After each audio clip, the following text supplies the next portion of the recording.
বিসমিল্লাহির রহমানির রহিম। পাহাড়ের কোলে একটি ছোট্ট গ্রাম ছিল, নাম তার আলমপুর। গ্রামটি ছিল সবুজে ঘেরা, যেখানে মানুষের হৃদয় ছিল সহজ সরল, আর তাদের জীবন ছিল আল্লাহর প্রতি ভক্তি ও ভালোবাসায় ভরপুর। এই গ্রামে বাস করত আমিনা, একজন তরুণী যার হাসি ছিল সূর্যের আলোর মতো উজ্জ্বল, আর বিশ্বাস ছিল পাহাড়ের মতো অটল। আমিনার জীবন ছিল সাধারণ, কিন্তু তার হৃদয়ে ছিল অসাধারণ স্বপ্ন, আল্লাহর সন্তুষ্টি অর্জন করা এবং গ্রামের মানুষের জন্য কিছু করা। আমিনার বাবা ছিলেন গ্রামের একজন কৃষক। বাবার মৃত্যুর পর আমিনা তার মা একটি ছোট্ট বাড়িতে থাকত। তাদের একমাত্র সম্পদ ছিল একটি সাদা ছাগল, যার নাম ছিল নূর। নূর শুধু একটি ছাগল ছিল না, সে ছিল আমিনার সঙ্গী, তার হৃদয়ের এক টুকরো। আমিনা নূরকে নিজের সন্তানের মতো লালন করত। নূরের দুধ বিক্রি করে আমিনা আর তার মা তাদের সংসার চালাতো। নূর ছিল তাদের জীবনে আলো, তাদের একমাত্র ভরসা। আমিনা প্রতিদিন নূরকে নিয়ে পাহাড়ের ঢালে ঘাস খাওয়াতে যেত। সে নূরের সঙ্গে গল্প করত, তার সঙ্গে হাসতো, এমনকি তার কাছে নিজের স্বপ্নের কথা বলতো।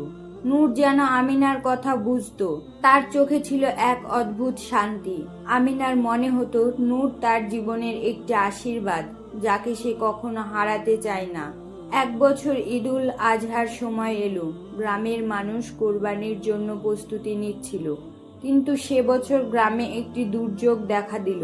বর্ষার অভাবে ফসল নষ্ট হয়ে গিয়েছিল, আর গ্রামের অনেক পরিবারের কাছে কোরবানি দেওয়ার মতো সম্পদ ছিল না। গ্রামের মসজিদের ইমাম সবাইকে একত্রিত করে বললেন, আল্লাহ তাআলা আমাদের পরীক্ষা করছেন। যারা তার জন্য ত্যাগ করবে, আল্লাহ তাদের পুরস্কৃত করবেন। কোরবানি শুধু পশু জবাই করা নয়, এটি হৃদয়ের ত্যাগ, আল্লাহর প্রতি ভালোবাসার প্রমাণ। আমিনা মসজিদে ইমামের কথা শুনছিল, তার হৃদয়ে এক অদ্ভুত অনুভূতি জাগলো। সে রাতে ঘুমাতে গিয়ে একটি স্বপ্ন দেখল। স্বপ্নে একটি আলোর ঝলকানি তাকে বলল, হে আমিনা, আল্লাহ তোমার কাছে ত্যাগ চান। তুমি যা সবচেয়ে ভালোবাসো তা তার পথে উৎসর্গ করো। আমিনা ঘুম থেকে জেগে উঠল, তার হৃদয় ভারী হয়ে গেল। সে বুঝতে পারল আল্লাহ তাকে নূরকে কোরবানি করতে বলছে। আমিনার মন দ্বিধায় পড়ে গেল। নূর ছিল তার সবকিছু, তার সঙ্গী, তার সংসারের ভরসা। নূরকে কোরবানি করলে তার কিভাবে চলবে? কিন্তু আমিনার হৃদয় বলছিল, আল্লাহর আদেশের চেয়ে বড় কিছু নেই। সে তার মাকে স্বপ্নের কথা বলল। মা প্রথমে চুপ করে রইল, তারপর বললেন, মা, যদি তুমি বিশ্বাস করো এটি আল্লাহর ইচ্ছা, তাহলে তুমি সঠিক পথে আছো। আল্লাহ কখনো তার বান্দাকে নিরাশ করে না। আমিনা সারা রাত নামাজ পড়ে আল্লাহর কাছে ইবাদত চাইলেন। সে সিদ্ধান্ত নিল সে নূরকে কোরবানি করবে। কিন্তু তার মনে একটি ইচ্ছা জাগলো, নূরের কোরবানি শুধু তার জন্য হবে না, এটি গ্রামের গরিব মানুষদের জন্য হবে। সে ঠিক করলো নূরের মাংস সে গ্রামের যে সব পরিবারের কাছে কোরবানির মাংস পৌঁছায় না, তাদের মাঝে বিলিয়ে দেবে। ঈদের দিন সকালে আমিনা নূরকে গোসল করালো, তার গায়ে সুগন্ধি মাখালো। নূরের চোখে যেন এক অদ্ভুত শান্তি ছিল, যেন সে জানতো এটি একটি পবিত্র উদ্দেশ্য। আমিনা নূরকে নিয়ে মসজিদের কাছে গেল, যেখানে গ্রামের মানুষ কোরবানির জন্য জড়ো হয়েছিল। সে ইমামকে বলল, আমি আমার প্রিয় নূরকে আল্লাহর পথে কোরবানি করতে চাই। এই মাংস আমি গ্রামের গরিব মানুষদের মাঝে বিলিয়ে দিতে চাই।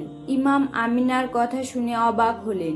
তিনি বললেন, তুমি এমন একটি ত্যাগ করছো যা হযরত ইব্রাহিম আলাইহিস সালাম এর ত্যাগের কথা মনে করিয়ে দেয়। আল্লাহ তোমার এই কোরবানি কবুল করুক। আমিনা চোখের পানি মুছে নূরকে কোরবানির জন্য প্রস্তুত করলো। সে নিজের হাতে ছুরি ধরতে পারল না, তাই ইমাম কোরবানি সম্পূর্ণ করলেন। আমিনা নীরবে দোয়া করল, হে আল্লাহ, আমার এই ত্যাগ কবুল করো, আমার গ্রামের মানুষের জন্য এটি বরকতময় করো। কোরবানির পর আমিনা নূরের মাংস গ্রামের গরিব পরিবারগুলোর মাঝে বিলিয়ে দিল। যেসব বাচ্চারা কখনো ঈদে মাংস খায়নি, তাদের মুখে হাসি ফুটল। বৃদ্ধরা আমিনার জন্য দোয়া করলেন। গ্রামে যেন একটি নতুন আলো ছড়িয়ে পড়ল। আমিনার ত্যাগ গ্রামের মানুষের হৃদয়ে আল্লাহর প্রতি ভক্তি জাগিয়ে তুলল। এক সপ্তাহ পর একটি অদ্ভুত ঘটনা ঘটল। গ্রামে একজন বড় ব্যবসায়ী এলেন। তিনি আমিনার কোরবানির গল্প শুনেছিলেন। তিনি আমিনার সঙ্গে দেখা করলেন, বললেন, তোমার ত্যাগ আমার হৃদয় ছুঁয়েছে। আমি তোমাদের গ্রামে একটি দুগ্ধ খামার তৈরি করতে চাই। তুমি এর দায়িত্ব নেবে? আমিনা অবাক হয়ে গেল। সে বুঝল আল্লাহ তার ত্যাগের প্রতিদান দিচ্ছেন। খামারটি তৈরি হলো। আমিনা আর তার মা শুধু নিজেদের জন্য নয়, গ্রামের অনেক পরিবারের জন্য আয়ের উৎস তৈরি করলো। আমিনা তার প্রিয় নূরকে কোরবানি করে শুধু আল্লাহকে সন্তুষ্টি অর্জন করেনি, বরং তার গ্রামের মানুষদের জন্য একটি নতুন পথ খুলে দিয়েছেন। আল্লাহ তার বান্দাদের ত্যাগের মূল্য দেন এবং তাদের অপ্রত্যাশিত নিয়ামত প্রস্তুত রাখেন। আমিন।